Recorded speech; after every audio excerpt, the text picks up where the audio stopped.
Welcome to this edition of our live. And today I'm stepping off the path of talking about a study or a particular health topic. I just wanted to bring you a story of hope, a story of success that hasn't always been easy. There's been a lot of rocky bits along the way. And so I would like to introduce you to Greg. Greg is known as the RV Carnivore, and I met him at my most recent event this last August, Low Carb for Better Health. An amazing event, by the way. You should totally come next year. I'm hoping Greg will be back there next year. I will. It was a huge success. It was a wonderful event. I really enjoyed it. Thank you for having me, Amanda. Yeah. And hi to everybody watching. Yeah. And so, that event is at Montgomery Bell State Park, which our state parks are not always the best with cell phone reception. And as you have seen his title, RV Carnivore, he lives in an RV most of the time, moving around. And today he is at a campground. Where are you at, Greg? I am currently in a town just south of Blairsville called the Suches area, Suches. It's the Blue Ridge Mountains. Okay. And so spotty coverage. So you may see his screen freeze just a little bit here and there. We're just going to keep rolling with it because, like I said, he's got an amazing story. I'm kidding. Let's have fun. Life is no fun if we can't be having fun, right? Absolutely. Life needs to be full of laughs. So, Greg, let's start before you became the RV Carnivore. Tell me about life before what it is now. Kind of set the stage for people. Sure. So I think the easiest thing to start, or the most identifiable thing is people want to know how old I am. So I'm 76. I'm kidding. I'm 53. Oh! And this is amazing. I have a sense of humor, by the way. Okay. So I'm 53 years old. I lived in Birmingham, Alabama for 35 years of my life. And at the age of 45, I decided to move to Florida, spend some time with my mother, who was suffering from breast cancer. And I got 5 really solid, great years with her living there. And I loved every moment of it. And being a beach bum was pretty awesome because I rode my bicycle, I surfed as much as I could, I dabbled at getting back into windsurfing. I was at the beach constantly. I was on a boat a lot. I purchased a boat because that's what you do when you live in Florida, and or you make really good friends with boats. And I decided that I needed to get myself healthy. And in 2017, I started running as if my life depended on it. And I didn't ever pay any attention to the notion that you can't out-exercise a bad diet. Mm-hmm. So I could eat 10,000 calories a day and I could probably burn 1 to 2 pounds a night. And that's no exaggeration. I was running 25 miles a week. And anybody who watches this show, that's 25 miles is a lot. And I was literally going through Brooks running shoes every month and a half. And that's a very expensive hobby. And the runner's high is a very real thing. Absolutely. So I was doing that, and I met my fiance, Laura Lee, and she started running with me, and everything was wonderful. And I had gotten down from I was about 254 up until about 2014, and I started running back then, and started losing a little bit of weight, but it wasn't really enough. But I was really hurting my joints. That's what I didn't realize I was doing. So now we're going to fast forward to 2017, heavily running, CrossFit 3 days a week, riding a bicycle up to 100 miles a week, swimming, constantly doing something. And I run a beach wheelchair rental and manufacturing company in Daytona.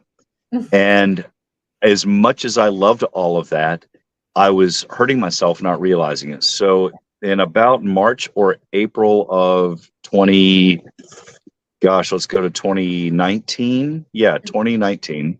That's about right. I decided to take a break from all the exercise because I was killing myself. My shoulders were feeling the pain. My knees were feeling the pain. My lower back was feeling the pain. And there's nothing quite like throwing a 40-pound medicine ball as high as you possibly can, 10 times for 10 reps as you're trying to do CrossFit. It's just tough.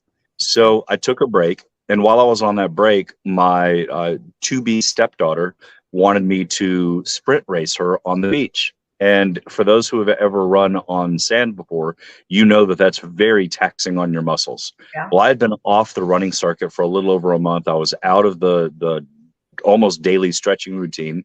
And so I took off on a sprint and got to the other side, turned around, and I pretended like I was winded because I went, I can't do this. I can't believe I tried. I'm going to die. Oh my gosh. And the next thing you know, I was gone. Yeah. And my stepdaughter's standing back and looking at me like, wait a minute. You cheated. You just took off.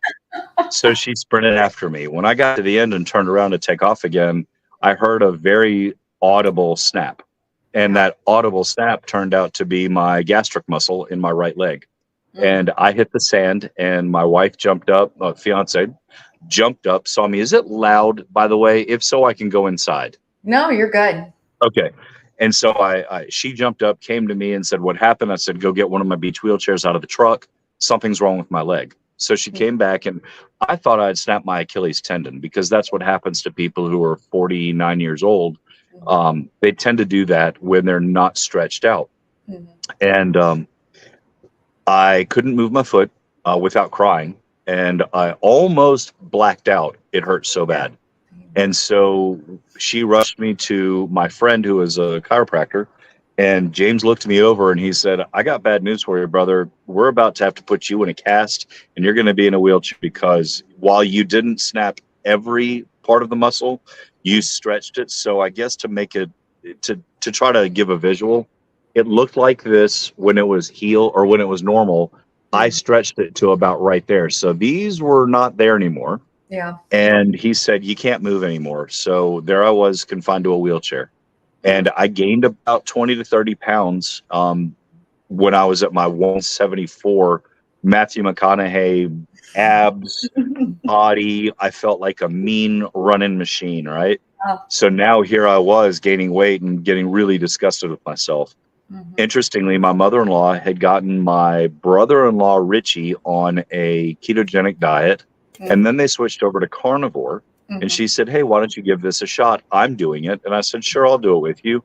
She lost 110 pounds in 3 months. Now, was she doing keto, carnivore? Which one was she doing? Carnivore. Okay. She was doing carnivore. She had been doing a little bit of keto, but unfortunately, like so many people in the keto space, she was still treating herself to things she shouldn't eat. And the carb count is still bad. What's that? She was doing all the keto snacks and treats and the packaged foods, trying to substitute the addictive things. Exactly. And we're all guilty of trying that at some point until we make the mental switch. So I thought, well, okay, if she is so successful, I'm going to be as successful.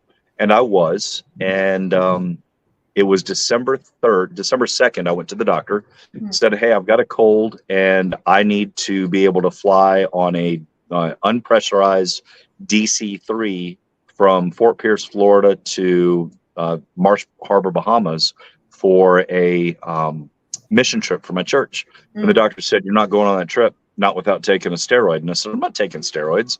And he said, Greg, this is to dry you out. It's a typical steroid. It's methylprednisolone.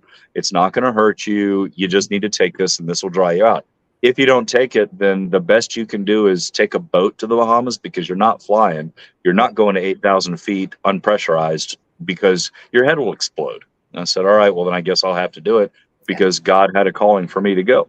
Yeah. And I took the steroid, and 15 hours later, I was face down on the floor of my house. And my wife snatched me up, dragged me to the bathroom. I kind of did this military elbow crawl across the floor, slithered to the bathroom. Yeah. And I didn't know what was going on, but I was ashen gray, she said. Not being TMI, but just speaking truth, I had diarrhea, very short, because I only had 3 ounces of pork in my body, and I had just drank from this coffee cup about that much coffee. So I really didn't have anything in me. Let me explain. My average daily blood sugar was 74. I did not wear a CGM, but I did measure my blood 3 times a day, morning, afternoon, and night. So I had a really good spread of time, including the dawn effect, including after the times that I ate. So I felt really confident in my numbers. Yeah. 2 weeks prior, I'd just gone to Lifeline screening. They did a scan of all my arteries, And they said, you've basically got the arteries of an infant. We don't find any issues at all, which is surprising, because if you have any of my photos, you're welcome to toss them up on the screen if you want. There's a photo showing me at 254, 2008. And that was pretty much me up until about 2013, 2014. And I was really, really unhealthy. So, doctor, well, now let me fast forward. I wouldn't go to the hospital. She refused to let me stay at the house. So she threw me over her shoulder. Little 5'1" Laura Lee throws me over her shoulder, races me to the car, races me to the ER. Doctor comes in. We're not sure. We think you've got sepsis. Then he comes back in 30 minutes later after looking at my scans and says, no, you've either got a brain tumor or you've had a stroke. And I'm thinking, he's not talking to me, because I'm not going to have a brain tumor. And nobody in my family's ever had a stroke, so why would it be me? That doesn't make sense. I'm too you healthy. just had all these things checked out and said everything was clear, everything was good. Right. And there was a point where I turned and looked around in the room to see if I was alone. Because in most triage situations, if it's not where somebody's got a limb hanging off of them, in a triage, there might be somebody else in the room just because of financial expectations of a hospital, right? Nobody else was in the room. Doctor comes back in, and as he's coming back in, he grabs my wife and says, "Oh, I'm glad you're here.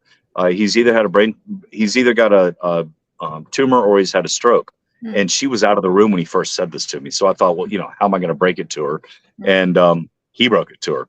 No bedside manner whatsoever. But no offense to Indian doctors, but they're engineers. They don't think like well, and ER doctors are very, matter of fact. I hope so. They really need to be. Right. They need to be. And he was very direct. And of course, my wife said, well, we're going to fix this. We're going to get to the bottom of this. So they did another MRI, this time with contrast. So now 2 MRIs in 2 hours. And he comes back and says, okay, we've confirmed that it was a stroke, and it's back here in the back of your head. And we are putting you into the hospital, and we are going to monitor you. And so they wheeled me off to my bedroom and got me all situated. I was by myself, nobody else to share with, which was great. And the doctor comes in. I had been getting phone calls all day. Laura Lee was fielding them all. Mind you, she's still my fiance at this point. And the doctor comes in and he says to her, she's a scientist, and he says to her, we're going to break protocol and let you sleep in the bed with him tonight, because he's not going to wake up in the morning. And we are very close to God in our Christian faith. And we have a relationship with Christ. It's not just being a Christian. It's not just that we go to church. We have a true relationship with him, which is far different than what I was leading up to, say, 2016, 2017. And she said, we're going to get through this. God's going to pull you through this. Don't worry. And that night she slept in the bed, and I had all my IVs strung over my head and all the cords pulled up so that I couldn't tug and that she wouldn't roll over on them. Well, didn't have to worry about that. She didn't sleep. I woke up the next morning and there was a mirror over my face, and her head was on my chest, and she was looking up at them, looking to see if I was fogging it. And she said, good morning. And I said, hi, good morning. And I was pretty awake, pretty alert. And she said, well, the doctors want to talk to you, and I'm going to go have coffee with my dad. I said, okay. So she left the bed, and I'm staring at 4 doctors standing at the foot of my bed. I got little notepads. And the doctor looked at me and he said, we're trying to figure out why you're still alive. And I said, well, that's pretty simple. God wants me here. And I think it's the way I eat and the way I live. And he said, what do you mean? And he raised his eyebrow. And I said, well, I'm a carnivore. And he goes, what do you mean you're a carnivore? And I said, well, I only eat meat. And he said, you don't eat any vegetables? And I said, no, I don't eat any vegetables. And he said, well, that's impossible. I said, but I'm here. And he said, well, what do you know about a stroke? I said, nothing. He said, okay, there's a stroke in America every 4 minutes. 1 in 4 of those is fatal. The stroke that you had, it's called a brainstem stroke. Oh, okay. So what does this mean? He said, well, your brainstem's smaller than a McDonald's straw, and your blood to your brain from your heart goes through this. Your nerve endings go through this. It's like a fiber optic cable plus your bloodline. And he said, when you have a stroke, it pushes everything to the sidewalls and it instantly stops your blood to your brain. So your body should be dead before you strike the ground. The longest we'd ever met, or the longest we'd ever known a survivor was about 24 hours. 23 hours of that was spent by the family fighting over who's going to be the one to unplug you from the wall. So that's about as matter of fact as it gets. And I said, well, then I definitely attribute it to the foods that I eat. And he said, well, you really need to incorporate plants into your diet. And I said, I don't want to do that. I don't need to do that. And he said, well, you're the one laying in the bed. And Yes, that didn't sit well with me. Long story short, I fired him. But he tried to convince me that a plant-based diet was the way to go. And I immediately picked up my phone after he walked out of the room, and I texted Dr. Baker from my bed through Instagram, hoping and praying that he would see this. And fortunately, for doctors like Dr. Berry, Dr. Baker, Paul Saladino, Dr. Saladino, fortunately, all those people were relatively new in the space back in 2019.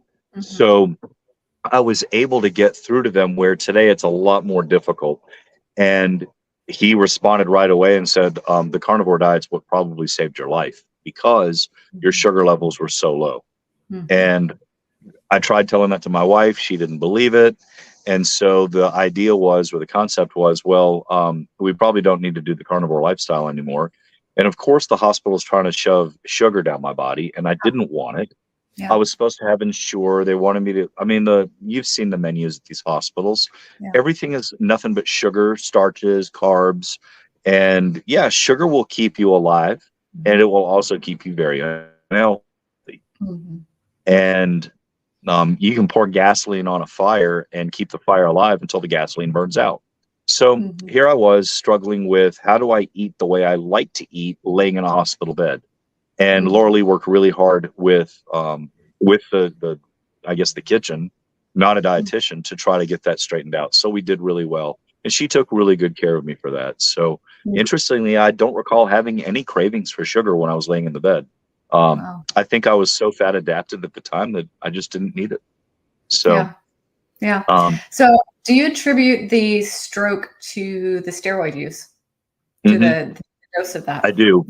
And I talked to no less than a dozen attorneys, from the most popular name on earth, Morgan and Morgan, all the way down to the smallest attorney, and not a one of them would touch it, because I guess there wasn't enough. Either there wasn't enough money, because I survived and I was capable of writing a letter to each doctor, and I wasn't missing limbs, and I guess it just wasn't enough for any doctor to want to, or for any lawyer to try to pursue. And I know for a fact it was that, because it was the only thing that changed in me in a 15-hour period, in a 24-hour period, was taking that. And that's, so do I blame the steroid? 100% I do. Am I right? I could be very wrong, but that's what I'm blaming it on. Yeah, especially since you just had a whole slew of testing that attested to how healthy you were before doing that. And, a lot of people don't think of drugs as having side effects, and they just, in the moment, they want to feel better. They want to fix whatever's going on, which I totally get, but every drug has a side effect. And one of the other things that I've seen personally with steroids is steroid psychosis, where it could even be a single dose of steroid, and all of a sudden you lose your marbles. You don't know up from down, and have to be pretty much admitted because you're in a psychotic break because of steroids. And then there's the long-term effects of diabetes and breaking down your bones and cataracts and all these things, if you're doing a multiple doses. So, here in the South, we think, all right, I got snot, I need a steroid, that we're automatically there. But everything has side effects. Everything has consequences. So I want to break out a couple different things. One, you have an amazing lady in your life. Kudos to her, and to show the strength of the woman behind you. That's pretty awesome. It is. She's the reason. She married me in the hospital. In spite of that, what in the world? I would have ran the other direction. No. Most will. If it's true love and true commitment, plus you got better, that kind of helped. I don't know if you thought about that, but you got better. It kind of helped. But, That's right. the beginning of your story, that you were struggling with obesity and you did lose weight. You did lose weight, but you were having to literally kill yourself exercising to do that. And that's just not the way that's not the way it's planned. And as a result of that, you saw adverse effects on the rest of your life. And that's something we preach here at our clinic a lot, is don't outrun your diet, change your diet, and then add your exercise to augment to it. So Right. kudos to you for that. How long was there between the torn gastric muscle and the stroke? So that would have been March or April of 2019. So March, April, May, June, July, August. 8 months. Gotcha. Oh, just thinking, could something have torn in there and blood clots or who knows or whatnot, but who knows? And then the inactivity kind of thing. And then you throw the steroid on top of that and it just kind of was the perfect storm. So, Yeah. have you looked at, and I know you're not the scientist, you're not a medical doctor, you're just a guy that has lived life and can tell his story, which is amazing, by the way, and we need more of that. But most people don't realize how much the ketogenic diet has been truly studied in the terms of brain injury, that be it traumatic brain injury, be it in stroke, be it in any neurological condition. There's a lot of research that is out there that we just kind of gloss over. And then when people come in with a brain injury, what do? We hook them up to an IV that has dextrose in it, which is sugar, which pulls you out of ketosis. But the brain can function on two fuels. It can function on sugar and it can function on ketones. And when you've had an acute injury there, it blocks your ability to use sugar effectively and the brain starts to die. And then if we're only giving you the source of sugar, it dies faster. But if you give it its other fuel, it's not having to compete for that and it can heal. And it baffles me that the research is out there and our medical community is clueless to there's a better way. There's a different way. And that's so frustrating. It is so frustrating. And I hope that you spend a lot of time talking more on that subject, because it was at your event when I was listening to Dr. Westman talking from the stage, and he was talking about was it the Carb River? Okay, and he was talking about the healing power of ketones. And interestingly, during that event, my table next door neighbor brushed against me, and this is pretty miraculous. She brushed against me, and I felt it, which was something I normally wouldn't do on my left side. And I was brought almost to tears at the realization that the only thing that changed in my life was that 8 days prior to your event, my friends Buzz and Bruce told me it would be a really good idea to start taking exogenous ketones to supplement what I was doing, because Bruce was feeling very good healing powers for his back. And I've got back issues, but I couldn't feel the entire left side of my body. It was like it was wrapped in a leather layer, a leather skin layer. So I could feel hard pressure, but I couldn't feel a pinprick. I couldn't feel a burn sensation. I couldn't tell temperature. I could pull my arm hairs and not feel it. So it was, I kind of felt like Leatherman. Yeah. And it was at that event during his speech that I realized I just felt something that I hadn't felt in 4 years. Wow. And so trying not to cry, sorry, I just bumped my tripod. Trying not to cry, I quickly surmised that the only change was starting Dr. Boz's ketones. So I started taking her BHB exogenous ketones 8 days prior. That's the only thing that changed in my life aside from going to Tennessee. And that going to Tennessee doesn't heal you. Hey, come on. Sorry, I know you're a Tennessean, but it doesn't heal you. And it was staying in the room with me. What can I say? It just changed everything. It changed it all. It changed it all. And so I, from my seat, I texted Dr. Boz and said, "You're not going to believe this." She didn't ask me to take her ketones. In Yeah. fact, Bruce said, I asked, what kind should I get? He said, just go onto Amazon and whatever you find, just, it's kind of like, that one. And Yeah. so when the very first one that popped up was Dr. Bosman, oh, she's a friend of mine. So of course I'm going to buy from her. And so I did. So I say that to say I was not sponsored. I am not saying this because she paid me to say it. None of that. Yeah. I'm saying it really worked. Well, the fortunate thing was that after the event, I pulled Dr. Westman aside and we spent half an hour to an hour together sitting outside of the conference room talking about the very notion of the healing power of ketones.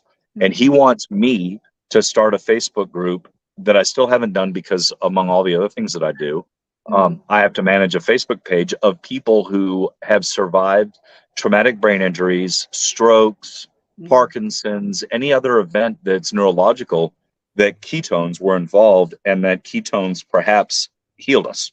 Yeah. And a really cool story right after that. Well, the next morning I was sitting outside of the RV and a couple that I met at your event stopped by to sit and talk. So they occupied a couple of these chairs. And he explained to me how he was dead for an hour and a half the year prior in Kentucky at a campground. And I don't recall the name of you'll know this. He had to have a pacemaker installed because an electrical impulse wasn't happening for his heart valve. I don't know the name of it, but the net of the story is that for an hour and a half between his wife, the paramedics, and the doctors when he got to the hospital, because they were an hour and a half away from, well, they were half an hour away from a hospital. She performed CPR, the medics performed CPR, and then they performed CPR on the drive to the hospital.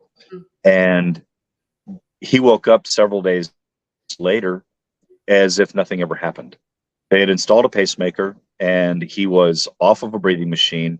He was out of his coma and he was totally normal. And he was a carnivore and he was in heavy ketosis, as people tend to stay when they are carnivores. Yeah. And so hearing his story on top of my revelation that had just happened the day before, and after talking with Dr. Westman, there is something to this. Yeah. I'll tell you what I would love, and I hope you're hearing me, Michael J. Fox. I hope you're seeing this and hearing this. You need to start studying this. You need to do this. Anybody with a traumatic brain injury needs to consider exogenous ketones and being in a state of natural ketosis. Dr. Huberman speaks to this. Yeah. Dr. Westman speaks to this. So many people speak to this, but it's not being heard. And that's part of why Brisket exists, is because I drive the roads of America, not as much as I wanted to because my mother-in-law got cancer. I stopped my travels so that I could spend time with my family, be there for them. But the whole point behind this is that we can say what is contrary or contrarian to the I'm not even going to say the words because the AI bots are listening, but we can say the truth and it will be muffled. And to muffle it, all somebody has to do is cancel a social media account, cancel a YouTube channel, cancel a website, not let a server work, whatever it may be. Well, you know what? I am me. Brisket is my megaphone, as Dr. Boz so eloquently said. And I get to travel the country and speak to people at this place right here. And I'm going to show you how important this is. I am at a campground, and people who live in these campers, and this is about to get very busy here for the fall weekend, people in that camper, people in that camper, and all those people, they all get to see the same thing. Yeah. They get to see Brisket. And that is the point that I am trying to drive home. Yeah. Yeah, absolutely. And so when people see that, well, guess what? You can't cancel that. No. Not with the push of a button. What you have to do is you have to try to push a 18,000 pound, 43-foot long RV off the road. And if you do that, well, you're breaking the law. Yeah. And that's the only way I'm going to be canceled. And so that's why I do what I do, because I'm uncancelable, and no amount of money can buy me out of doing what I'm doing. So big pharma, if you're listening, guess what? You don't have a checkbook that works. Yeah. So to me, it's more important to make sure that people understand that there is a truth out here, and that truth begins at the end of their fork. And the only way they're going to get to appreciate that truth is when they stop listening to their doctor and start listening to their friends and their peers who say, I'm doing something that works. And no, I don't take drugs anymore. Now, I'm not saying that doctors are bad. What I am saying is that not treating the root problem is bad. Yeah. Throwing something at a symptom is bad. Yeah. It's different when somebody injures themselves. I want to be 53 years old and injure myself hiking because I slipped on a rock and I need somebody to stitch me up. That's when I might need drugs. That's when I might need a doctor. Beyond that, I don't need a subscription to a doctor to go once a month to have my blood checked to take yet another drug. I don't need that. I've got a subscription to Netflix. I'll spend that money on steak. I do not want a subscription to a doctor. So to every doctor out there that operates that way, I'll never grace your door. That's just how it is. Yeah. Yeah. You know, there's very little downside to trying, you know, That's right. especially if you're in a situation of illness, neurological illness that is killing you, there's very little downside to trying something, and knowing that there's research out there to back it is a positive. And not everybody has to go all the way carnivore. Not everybody needs to eat just meat. I still include a little bit of plants in a salad here and there, eat mostly meat, but I stay in a level of ketosis. And I think the message is we have to clean the crap out first. Eat from the farm, not the factory. Support the farmers, Yes. not the farmers, just as your type, just as Brisket says on the back of her. Wait, is she a she or is he a he? Brisket's a he. Brisket's a he. So as he Brisket's says on the back of him. Thank you. You know, and if you That's awesome. step one is eating more fresh, whole foods, getting rid of the chemicals and things, and then slowly tailor your diet and slowly move to that direction. Or you started with ketosis and just keep, you know, being in a ketogenic diet, and then you move to carnivore because carnivore works for you. Now, Right.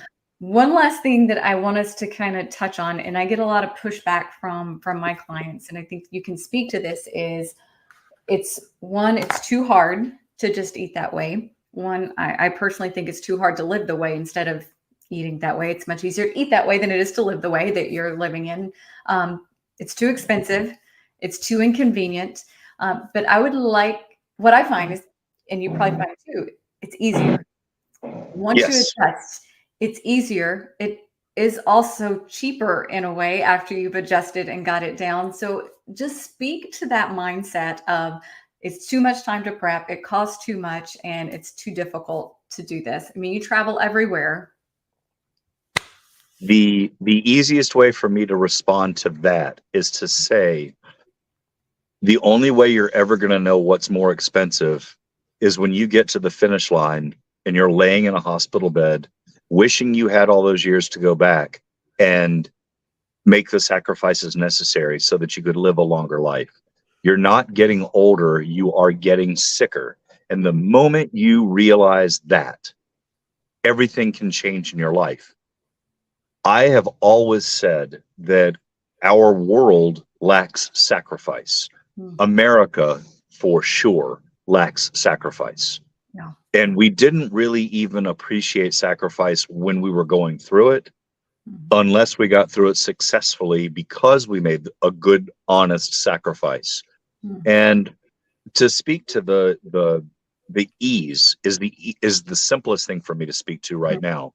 Living in 450 square feet, I have really simplified my life. Most of my furniture is either bolted down or it's a simple chair like I'm sitting in outside. Now I've got a washer and dryer on board, and I had 3 dishwashers, but they're all back in Daytona, living in that house in Daytona. For anybody who walked through this rig at KetoCon in April, they got to see that I don't live in a trailer. I live really well.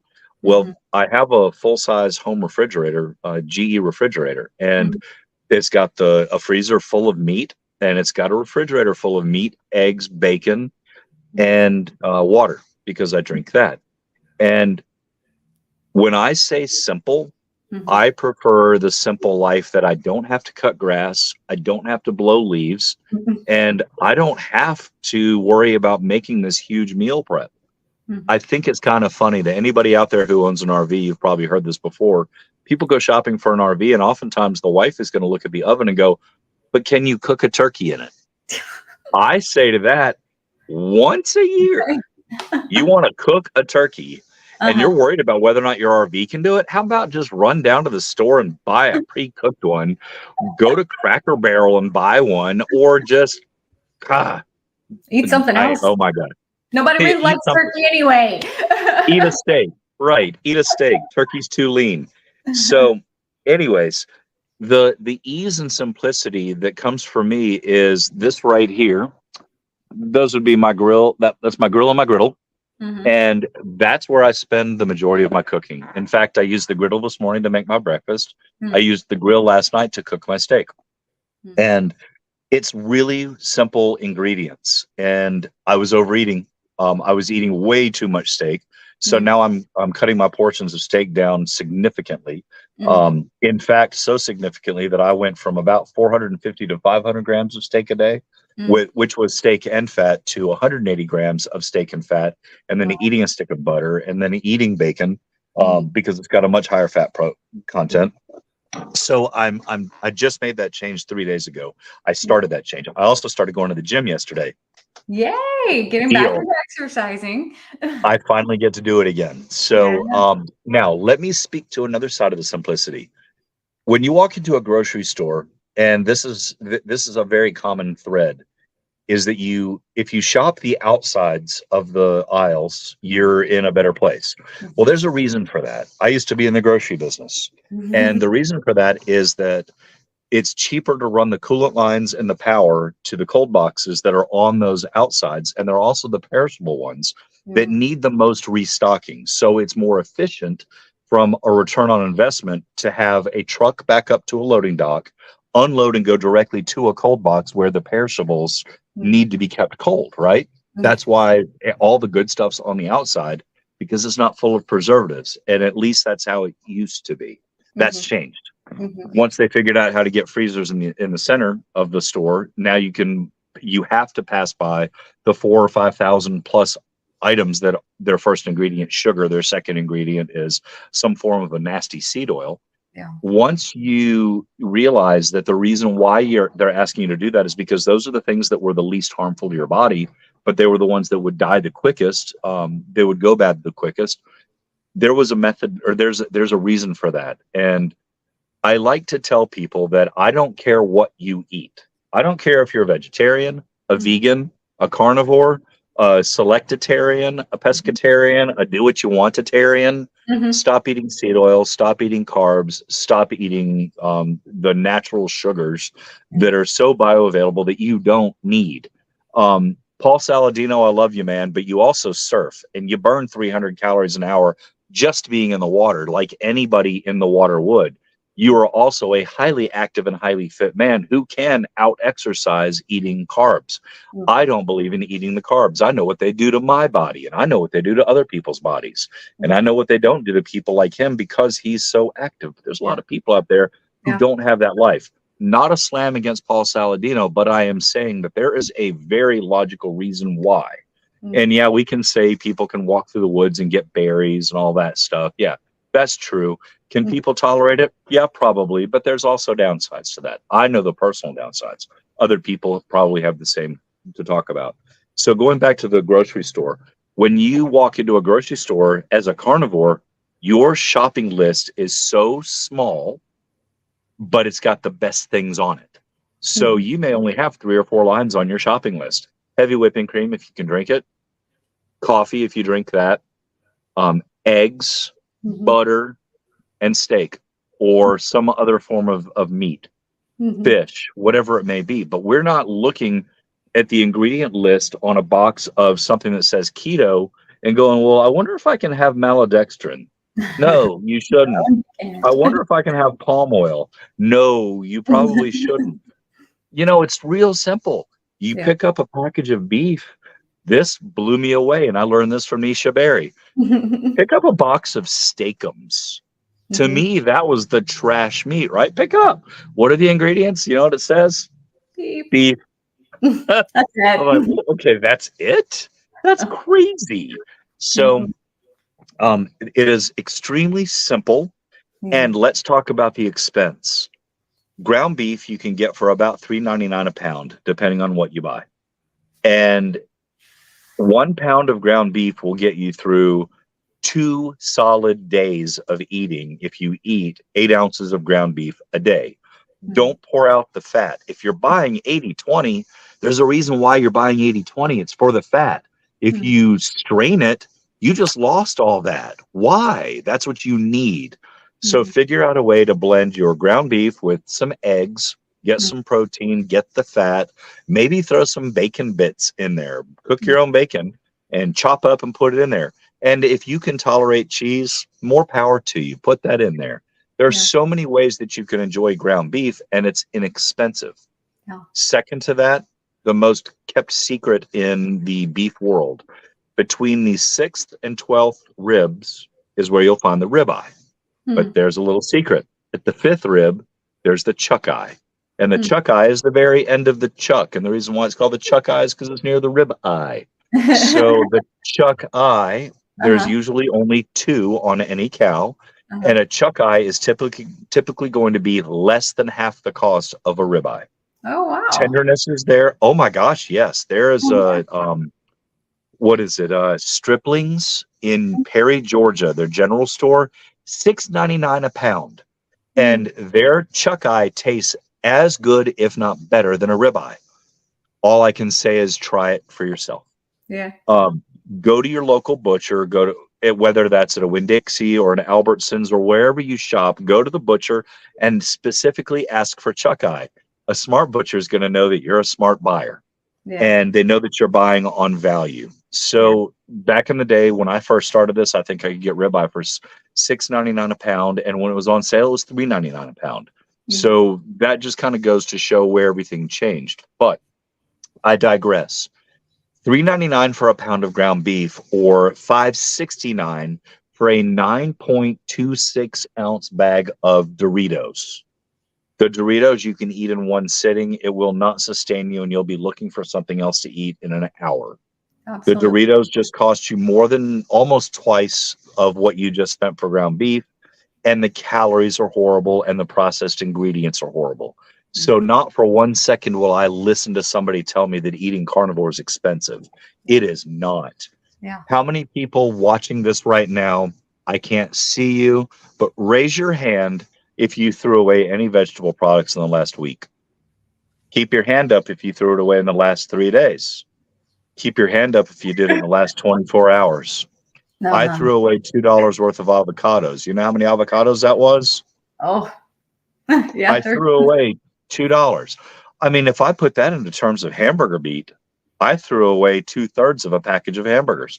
Yeah. That's not cool to me. I don't like wasting money Yeah. like that. So I don't buy things that I know it's going to just rot. And I didn't mean to let the avocados rot, but when you're not hungry, why are you cooking it? Why are you preparing it? Right. Right. Yeah. Yeah. And I think we get into a mentality, and that's I think my mission on this earth is using brisket to help people connect from here to right here so that what's on the end of the fork right here makes sense. And I Yeah. just want to help people make that union, because when they make that union, I'm not talking about your why. There are plenty of great people out there who do such a great job of speaking to your why. Mhm. Autumn Weathers did a great job speaking to that at your event, and she's about to have KetoCon. Ketopalooza. So let me plug that real quick for her. That's starting, I think, today, and Uh, it's running for several days in Lexington. yeah. And more power to her, because that's getting the word out. When Autumn speaks to the why, it's important for people to know their why. But everybody knows their why already. Yeah. It becomes the how. Yeah. Well, how do I do this? Well, the how is your sacrifice. The Mhm. how is saying, I'm stronger than that. The Yeah. how is saying, I'm worth it. to put the oxygen mask on me first. And when I do that, I will naturally do that for my kids. My spouse will see that. My friends will see that. My children will see that. And all of a sudden, all the people that were downgrading your lifestyle of eating what they thought was really bad because you're going to die of high cholesterol, and no, you're not. Those people will see that you're thriving. And they're not going to ask you how, or they're not going to ask you why. Yeah. Now they're going to say, how can I do this too? Yeah, absolutely. And that's what our job is. I was just watching a program and the man was saying that we need to be disruptive. We have to be disruptive if we're going to help affect a change. And the disruptors in this world have affected a change. There are so many disruptors in our group of this lifestyle. You're a Ferrari, not a garbage truck. That's what Dr. Robert Kilt says. And he's right. If you, and I will say this until I am blue in the face, if you watch Monday Night Live with Ken and Nisha, mute the channel. Don't even listen to what they say. And I'm not saying that what you're saying, Dr. Barry and Nisha, I'm not saying that what you're saying is wrong. You're saying the gospel truth. What I'm saying is mute it so that you can't be distracted, and open up and expand the chat and read everybody else's words. Yeah. It's not Dr. Barry telling you that. It's Mike Smith. It's Amanda Decker. It's Greg McNair saying, I've been doing carnivore for 6 years and I no longer have cancer. I no longer have Crohn's. I no longer have IBS. I don't have Parkinson's. I am healing myself. I don't take 6 medicines a day. I've met people that take 24 medicines a day at a campground, and I was shocked to hear that. But when you read their stories, that's the anecdotal evidence that we need as thriving, smart humans to understand there is a better way. Listen to each other. Stop listening to the media. Stop listening to your doctor if all they want to do is give you a drug. If they don't ask you about your marital life, if they don't ask you what stresses you in your life, if they don't ask you about your level of activity, if they don't ask you and talk with you about your dietary choices, but instead they're ready to pull out a prescription pad and start writing, run from that doctor. Run like crazy, because they're not trying to help you. Quite literally, they're trying to titrate up. Is that right? They're trying to get you in a med. You get stuck in that loop and you just keep coming back every 3 months for the meds. And, you know, now in doctors' defense, when people are not willing to make changes, that's our only option. But correct. Given the option to make changes and the chance to make changes. So correct. Correct. Yeah. And I'm glad you said that. I'm not trying to discourage people from seeing their doctor. Yeah. But what I'm trying to encourage people to start questioning their doctor. I actually went toe to toe with a neurologist several months ago when I went to the hospital thinking I was having another stroke. And he insisted that I needed to be on cholesterol medication. So I said to him very point blank, I will take your statin if you can tell me how many people over 1 have died from high cholesterol, where it's actually on the death certificate, cause of death, high cholesterol. And he looked at me. This is where my screen freezes. And he said, well, there are plenty of patients who have died from heart attacks. I said, that's the cause of death. I want to know, was cholesterol a cause of death? Well, no, but it was a marker. I said, really? It was a marker. Then explain to me why my body makes 80% of its own cholesterol. Yep. And he couldn't. And when I stumped him, he said, all right, let's move on from that. We don't need to push a statin on you. Yeah.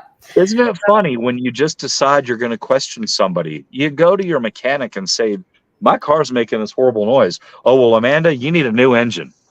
Okay, explain to me why I need a new engine. Show me the part of my entire engine that's causing the whole engine to have to be replaced. Because I drove it in here and I can drive it out of here and go get a second opinion. Right? Yeah. We're willing to do that for our cars. We're willing to do that for our roofs, for our air conditioners, but we're not willing to do it for ourselves because we're just going to blindly trust a doctor who was probably brought up under the, what is his name? Rockefeller. The Rockefeller grants that funded all of the medical schools. Did you know, and I just learned this the other day, Rockefeller is the one who started using petroleum products in medications, and that was starting to cause cancer. And so he started a little organization to help dispel those myths. Do you know what that little organization was called and is still called today? The American Cancer Society. But yet they ignore a lot of the data that's out there about root causes of cancer being insulin resistance and hyperinsulinemia and things of that nature, and sugar. So to paraphrase our conversation, be your own advocate. Be your own advocate for your own health. Yes.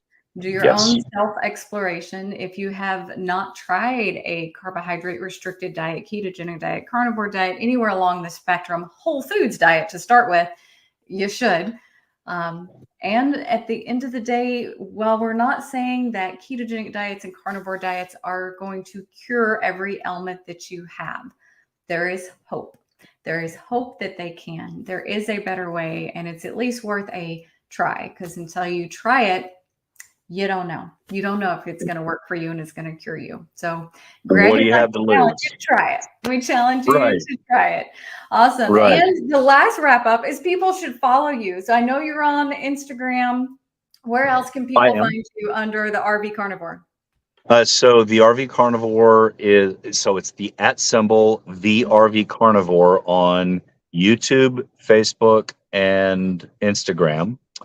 And my website is www.rvcarnivore.com, not just rvcarnivore.com. And please understand my sincerest apologies if I don't respond to your text, if I don't respond to your reply or your comment, or if I didn't say, hey, wonderful job, thank you for supporting us. It's not that I don't mean to miss it. It's that I've got so many balls that I'm juggling, and sometimes I miss things like that. And sometimes you don't have cell service. Sometimes I don't, because I travel as much as I do. And if you see me on the road, honk, wave, because the most important thing you can do is recognize, not me, recognize that there's information through there. As I told Dr. Barry, I'm not an influencer. I'm the influencer to you, the influencer. I want people to see what you have to say. I'm no professional at all. If I'm anything, I'm just a talker. So you are a little bit of a talker, which is all right. and I highly encourage people to go to these sites, learn and see comments from other people. When you see a post on my Instagram stories, read what other people have to say, follow them, see what they've got to say, and understand that I'm not just some crazy guy out here. I'm a crazy guy amongst a bunch of other crazy people. I really like people to walk away from any conversation that they have with me with this one knowledge. I'm not telling you to eat meat. I'm trying to help you understand what you shouldn't be eating. And at the end of the day, when you take away all the things that you shouldn't be eating, there's only one thing left, and that's an animal-based protein and fat. And that's it.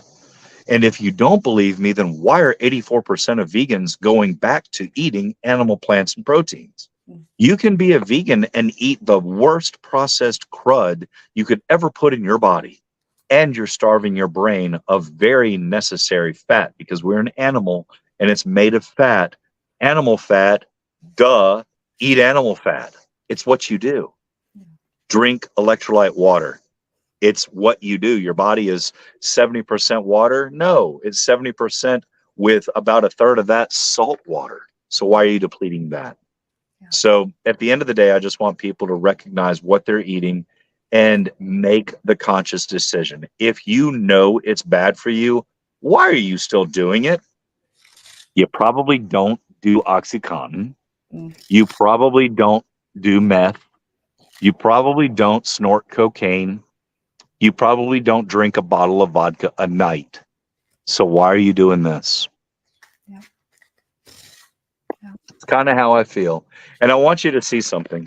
This is live and for everybody to capture. This is one of the owners of the campground who just went to a local farm and brought me eggs. Ooh, Because nice thank guy. you, Brian. That's what we do. And all over the North Georgia mountains, there are farms that have farm fresh pasture raised eggs, and they're about $3 for a dozen. So there you go. Many meals. Awesome, Greg. Thank you. It's wonderful to chat with you. Thank you, Amanda. And anytime somebody's got a question or you've got a question, I'm an open book. Yeah. All right. Till next time. Thank